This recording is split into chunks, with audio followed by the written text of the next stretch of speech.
السلام علیکم ناظرین، ایک نئی ویڈیو کے ساتھ میں ہوں آپ کا میزبان رضا عباس۔ ہم دنیا کے دیگر حصوں کی بات کرتے ہیں کہ وہاں کی سیکیورٹی صورتحال کس حد تک مخدوش ہے یا پھر نہیں ہے۔ ہم خبر بھی رکھتے ہیں، ہم تجزیہ بھی سامنے دیتے ہیں، مگر اس وقت جو پاکستان کے صوبے خیبر پختونخوا کی جو کہ انتہائی اہم اور حساس ہے،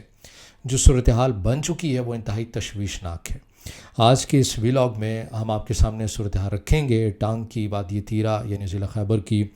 بنوں کی، ڈی آئی خان کی اور شمالی وزیرستان کی صورتحال اس سے پہلے ہم رکھ چکے ہیں، جس سے آپ کو یہ اندازہ ہوگا کہ وہاں کے جو لوگ ہیں وہ کس حالت میں زندگی گزارتے ہوئے نظر آتے ہیں۔ اور بالخصوص جب آپ یہ خبر سنتے ہیں کہ پولیس اور فوج آمنے سامنے ہے، تو پھر اس صورتحال آپ کو کہاں جاتی ہوئی نظر آتی ہے۔ آج کے اس ویلاگ میں تمام صورتحال کو سمجھنے کی کوشش کریں گے، مگر اس سے پہلے آپ سے درخواست کہ ویڈیو کو لائک اور چینل کو سبسکرائب ضرور کیجیے گا۔ تو معاملہ کچھ یوں ہے کہ اگر ہم ایک ایک کر کے ہم بات کر لیتے ہیں، جو خبر ہمارے سامنے آتی ہے کہ لکی مروت کی حدود میں ہی کچھ ایسی بہت بری حالت کے اندر میتیں، ڈیڈ باڈی ہمیں ملتی ہیں اور ان کے ساتھ ایک خط بھی ملتا ہے جس میں یہ بتایا جاتا ہے کہ ہم نے شخص کو اس لیے مارا ہے کیونکہ یہ فوج کا، پاک فوج کا جاسوس تھا اور ہمارے لوگوں کی اطلاع دیا کرتا تھا اور ہم نے اسے مار دیا۔ اب علاقہ مکینوں کے لیے یہ پیغام ہے کہ اگر وہ بھی فوج کے جاسوس بنیں گے تو پھر ہم ان کے ساتھ یہی سلوک کریں گے، یہ پیغام دیا گیا۔ اسی طرح ایک اور جگہ بھی لکی مروت کی حدود میں ایسا واقعہ پیش آتا ہے، لیکن اس کی وجوہات نہیں بتائے گی، لیکن بہرحال لاش کی جو حالت تھی وہ ویسی ہی تھی جیسا کہ پہلے شخص سے متعلق جو میں نے آپ کے آگے رکھا۔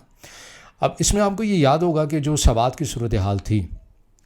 جب مسلح جتھوں کے پاس سوات گیا، اس سے پہلے یہ مسلح جتھے اپنی عدالت خود ہی لگایا کرتے تھے، لوگوں کو سزائیں دیا کرتے تھے اور سروں کے ساتھ فٹ بال کھیلا کرتے تھے۔ بالکل ہو بہو آپ کو اگر مکمل نہیں تو کسی حد تک اس صورتحال کا آغاز آپ کو ان علاقوں کے اندر نظر آنے لگ گیا۔ بنوں میں 2022 کے اندر یہ واقعہ پیش آیا تھا کہ سی ٹی ڈی اسٹیشن، پولیس اسٹیشن کے اندر ان مسلح جتھوں نے کارروائی کی اور جتنے بھی اہلکار تھے، سیکیورٹی اہلکار، انہیں یہ اپنے ہمراہ لے گئے، انہیں اغوا کر لیا گیا، پھر پاک فوج نے انہیں بازیاب کروایا۔ تو یہ پوری ایک صورتحال تھی جو 2022 کو میں کوٹ کر رہا ہوں۔ صورتحال اس سے پہلے بھی خراب تھی لیکن ابھی 2025 ہو چکی ہے۔ ٹانگ کے اندر بھی ایسی صورتحال نظر آتی ہے، وادی تیرہ کے اندر بھی نظر آتی ہے، اور ڈی آئی خان جو کہ آبائی علاقہ ہے وزیر اعلیٰ خیبر پختونخوا کا، گورنر خیبر پختونخوا کا، وہاں پر تو حالت یہ ہے کہ آپ عصر کے بعد وہاں کا سفر ہی نہیں کر سکتے۔ اگر آپ نے وہاں پر ڈی آئی خان سے کہیں نکلنا ہے، دوسرے شہر جانا ہے، ہاسپٹل جانا ہے، تو پھر آپ یہ سوچے بھی نہ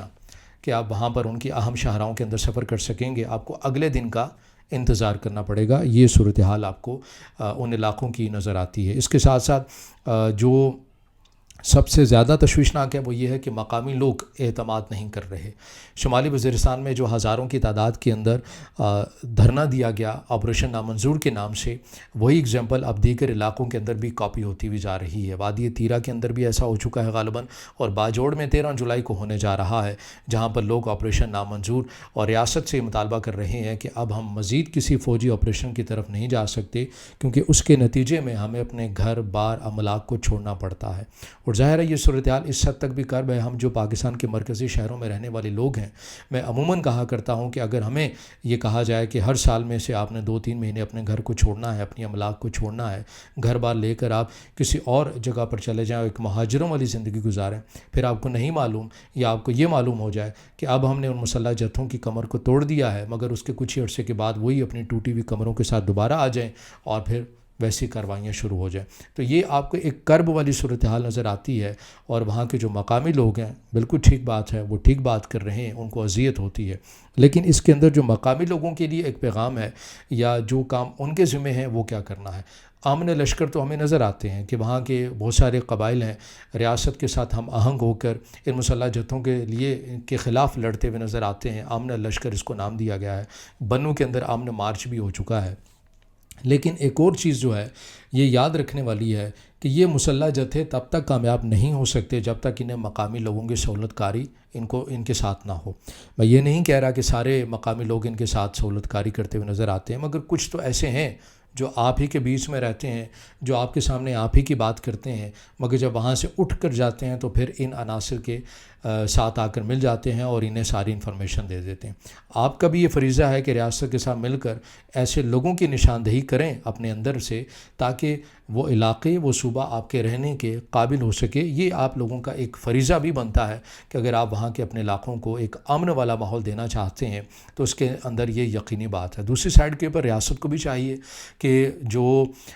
بحالی کے منصوبے یا نعروں کا دعویٰ کیا جاتا ہے وہ عملاً نظر بھی آنا چاہیے۔ وہاں کے لوگوں کو بندوق نہیں بلکہ تعلیم دینی چاہیے۔ وہاں کے لوگوں کو ان کی دہلیز کے، ان کے گھر کی دہلیز کے اوپر ہی وسائل دینے چاہیے تاکہ وہ جاب بھی کر سکیں، چیزیں بھی کر سکیں، اور تاکہ ان کی اس مخدوش صورتحال کا ایسے عناصر جو مسلح جتھے ہیں کچھ پیسوں کے عوض خرید نہ لیں اور پھر وہ اپنے علاقے کے اندر بدامنی پھیلانے والوں میں شامل نہ ہو جائیں۔ تو یہ بھی ریاست کو کام ہے، جہاں پر آپ بندوق کے ساتھ یا آپریشن کے ذریعے کام کرتے ہیں تو وہاں پر بحالی کے ذریعے کی بھی آپ کو اقدامات کرنے ہیں۔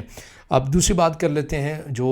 صوبائی حکومت ہے۔ صوبائی حکومت کی تو غیر سنجیدگی کا اندازہ یہ لگا لیجئے کہ اب تو جو صوبائی کابینہ کا اجلاس ہے وہ بھی آپ کو خبر بعض اوقات سننے کو مل جاتی ہے کہ وہ بھی اسلام آباد میں ہو رہا ہے۔ وزیر اعلیٰ خیبر پختونخوا یہ کہتے ہوئے نظر آئے کہ میرے علاقے سے متعلق لوگوں نے گمراہ کیا ہے، جھوٹ بولا ہے۔ ڈی اے خان میں تو ٹھیک ہے، تھوڑے بہت حالات خراب ہیں مگر اتنے تو نہیں ہیں۔ یہ غیر سنجیدگی ہے۔ اور خیبر پختونخوا کے اندر جو وفاق کے جو نمائندے بیٹھے ہوئے، گورنر خیبر پختونخوا فیصل کریم کنڈی صاحب،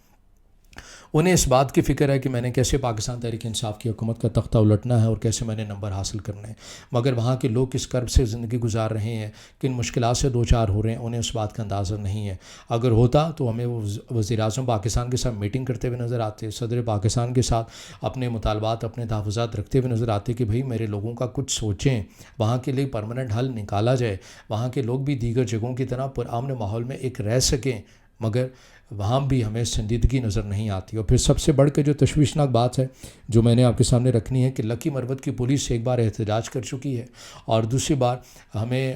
جو سوشل میڈیا کے اندر سے جو مناظر ملتے ہیں وہ پاک فوج کے اگینسٹ ہی کھڑی ہوتی ہوئی نظر آئے۔ کیوں؟ اس کی وجہ یہ ہے کہ لکی مروت کی پولیس یہ کہتی ہے کہ ٹھیک ہے ہمارے علاقے کے اندر بدامنی کے واقعات ہو رہے ہیں، مسلح جتھے ہیں، مگر یہ اتنی بڑی تعداد کے اندر نہیں ہے کہ پاک فوج آ کر تمام چیزوں کو سنبھال لے۔ ہمیں بھی اعتماد ہم پر کیا جائے، یہ ہماری ڈومین ہے، ہم ان افراد کے اوپر یا ان گروہوں کے اوپر ہم قابو پا سکتے ہیں، مگر لکی مروت کی پولیس کو ان کو اعتماد نہیں دیا جا رہا اور انہیں وسائل نہیں دیے جا رہے۔ یہ لکی مروت پولیس کی جانب سے کہا گیا۔ اب اس کے اندر مجھے یہ سمجھ میں نہیں آتی کہ جب آپ کا مقصد یہ ہے کہ آپ نے مسلح جتھوں کو ہی ختم کرنا ہے تو پھر پاک فوج بھی اگر وہی کر رہی ہے تو آپ ان کے ساتھ مل کر وہ کرنے میں کیا حرج ہے؟ یہ تو اچھا ہے کہ وسائل بھی آپ کو ملیں گے، ساری انفارمیشن بھی ملے گی، ایک ہی جگہ پر آپ آپریشن بھی کریں گے، چیزیں بھی کریں گے، اور وہ زیادہ افیکٹولی کام بھی ہو سکے گا اگر مقصد ایک ہے تو۔ اگر مقصد ایک نہیں ہے تو ظاہر ہے میں کسی کی نیت کے اوپر شک تو نہیں کر رہا، لیکن جب مقصد ایک ہے تو پھر تو آپ کو اپنے چھوٹے چھوٹے جو تحفظات ہیں انہیں تو ایک سائڈ پہ رکھنا ہوتا ہے، کیونکہ آپ نے لوگوں کی بحالی کے لیے، ان کے امن کے لیے، ان کے جان مال کے تحفظ کے لیے کام کرنا ہے۔ لیکن اگر ریاست پاکستان اور پاک فوج کہ جو ذمہ داران ہیں اگر وہ بھی سمجھتے ہیں کہ لکی مروت واقعی اس لیے کام نہیں کر پا رہی، ان کی پرفارمنس بہتر نہیں ہو رہی، تو آپ بے شک فرنٹ سے لیڈ نہ کریں، آپ بیک اینڈ کے اوپر لکی مروت پولیس کے ساتھ ہوں، آپ انہیں سپورٹ کریں، انہیں وسائل جو چاہیے وہ دیے جائیں تاکہ وہ خود گراؤنڈ کے اوپر جا کر اگر وہ خود آپریشن کرنا چاہتے ہیں تو وہ کریں۔ لیکن مجھے یہ سمجھ میں نہیں آ رہا کہ جب مقصد ایک ہے، جب علاقے کے اندر امن بحال کرنا مقصد ہے، تو پھر یہ اپنی لڑائیاں، اپنے مفادات، اپنے تحفظات کہاں سے آ جاتے ہیں؟ مجھے تو یہ سمجھ میں نہیں آ رہا۔ اندازہ نہیں ہے لکی مروت کی پولیس کو کہ وہاں کے لوگ کس حالت میں زندگی گزار رہے ہیں۔ ہونا چاہیے، اور یہ تمام ریاستی اداروں کو ہونا چاہیے، اگر ہے تو پھر ہمیں پہلی ترجیحی بنیادوں کے اوپر جو تحفظات ہیں انہیں دور کرنا چاہیے، اور اس کے ساتھ ساتھ اگر آپ نے ریاست میں کوئی فوجی آپریشن کرنا ہے تو مقامی لوگوں کو اعتماد میں لیے بغیر ناممکنات میں شامل ہے۔ اگر آپ کر بھی لیں گے زور زبردستی کی بنیاد کے اوپر تو وہ کامیاب نہیں ہو سکے گا۔ آپ نے راہ نجات کیا، آپ نے ضرب عضب کیا، آپ نے بہت بڑے آپریشن کیے، آپ نے ان کارروائیوں کو، ان سلسلوں کو توڑا بھی، آپ نے اس نیٹ ورک کو توڑا بھی، لیکن پھر کچھ افراد آتے ہیں، ایک نیا تجربہ کرتے ہیں، مذاکرات کے نام کے اوپر انہی لوگوں کو واپس بلایا جاتا ہے، اور آج پھر وہ ایسی صورتحال بن چکی ہے کہ وہ کسی کے کنٹرول میں نہیں آ رہی ہے۔ ہمیں بار بار کے تجربوں سے اور ایک منظم، ایک پالیسی، مربوط قسم کی پالیسی کو بنا کر چلنا چاہیے، چاہے عہدے یا چہرے بدل جائیں مگر جو ایک پالیسی لائن ہے وہ ڈرا ہونی چاہیے اور اسی کے اوپر بھی پھر ساروں کو چلتا ہوا نظر بھی آنا چاہیے، اور تاکہ دیگر حصوں کی طرح خیبر پختونخوا کا جو علاقہ ہے، صوبہ ہے، وہاں کے لوگ بھی بالخصوص شمالی وزیرستان کے، جنوبی وزیرستان کے، باجوڑ کے، ٹانگ کے، ڈی آئی خان کے، بنوں کے، یہ بھی آمن دے سکیں۔ اور آپ نے آخر میں مجھے ضرور کمنٹ میں اپنی رائے بھی دینی ہے کہ آپ کو لگتا ہے کہ یہ عوامی مفادات کی خاطر تمام جو اسٹیک ہولڈرز ہیں یہ ایک پیج کے اوپر آئیں گے، کیونکہ آپ کی رائے، آپ کا کمنٹ دینا بہت ضروری ہے۔ اس سے غرض نہیں ہے، اس سے کنسرن نہیں ہے کہ آپ یہ ویڈیو کس پاکستان کے صوبے، شہر، کس جگہ سے یا کس دیہات سے بیٹھ کر آپ دیکھ رہے ہیں۔ مقصد یہ ہے کہ آپ نے اپنے خیبر پختونخوا کے بھائیوں کے لیے آواز اٹھانی ہے اور کمنٹ کرنا ہے، اور یہ مت سوچئے کہ آپ کے کمنٹس، آپ کی آواز جو ہے وہ غیر مؤثر ہوتی ہے، اسے کوئی بھی نہیں پڑھتا، اسے کوئی بھی نہیں دیکھتا۔ ہم اس کمنٹ کا جواب دیتے ہیں اور آپ ہی کے کمنٹس کو سوالوں کی صورت میں لا کر اسی ویڈیو کی صورت میں آپ کے سامنے بھی رکھیں گے، لیکن یہ ضروری ہو گیا ہے کہ اب آپ نے شدت کے ساتھ کمنٹ کے اندر اپنی رائے کا ضرور اظہار دینا ہے، اور پاکستان تحریک انصاف حکومت کی جو ذمہ داری بنتی ہے، جو مینڈیٹ انہیں دیا ہے، اس لیے نہیں دیا کہ وہ اسلام آباد میں جا کے بیٹھ کے کریں، جلسے جلوس کریں، بلکہ وہ لوگوں کی بھلائی کے لیے دیا ہے تاکہ ان کی جان مال کا تحفظ ہو سکے۔ تو آپ نے صوبائی حکومت کے کردار سے متعلق بھی رکھنا ہے، گورنر کے کردار سے بھی، ریاستی اداروں کے حساب سے بھی، اور پولیس کے حساب سے بھی۔ مقصد یہ ہے کہ خیبر پختونخوا میں امن آنا چاہیے۔ تو کمنٹ میں آپ نے ضرور اپنی رائے سے بھی آگاہ کرنا ہے، ویڈیو کو ضرور شیئر کرنا ہے، لائک کرنا ہے، اور چینل کو سبسکرائب بھی کرنا ہے۔